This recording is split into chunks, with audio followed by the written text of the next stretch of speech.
జై వీరభద్ర కలిమాత్ నమో నమ. కలి ప్రభావం ఎంత బలంగా ఉందో చూపిస్తున్నాడు మన ఆయన వీరభద్రుడు. ఎందుకంటే అధర్మం 3 పాదాల మీద ఉంది, ధర్మం ఒకే పాదం మీద ఉంది.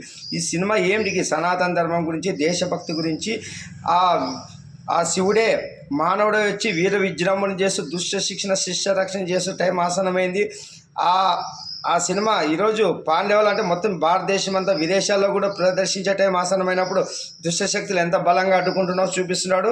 దీని అందరూ ప్రజలు చైతన్యంతో తెలుసుకోవాలా. మీకు ధర్మం ఎవరు చేస్తున్నారు, అధర్మం ఎవరు చేస్తున్నారు, ప్రజల్లో చైతన్యం రావాలా. ఫస్ట్ ఉచితాలు అవన్నీ వదిలేయండి. ఫస్ట్ మనం డెవలప్ చూసుకోవాలా, మన పిల్లలు భవిష్యత్తు చూసుకోవాలి. ఇవన్నీ హెచ్చరికలు. ప్రతి ఒక్కరూ చైతన్యవంతులు కావాలా. వీరభద్రుడు మనకి చైతన్యం చేస్తున్నాడు కాబట్టి ఇందులో చైతన్యం వచ్చేది అంటాం. హిందువుల్లో ఇంకా చైతన్యం రాలే, ఇంకా గొర్రెలు ఉన్నాయి. ఎవరు నిజమంతపరుడు ఏం తెలియడంలే. మనకి నిజమైన ఆ పార్వతీ పరమేశ్వరుల సాక్షాత్ తల్లిదండ్రులు, ఆ పార్వతీ పరమేశ్వరుల్ని మనం కొలచాలా.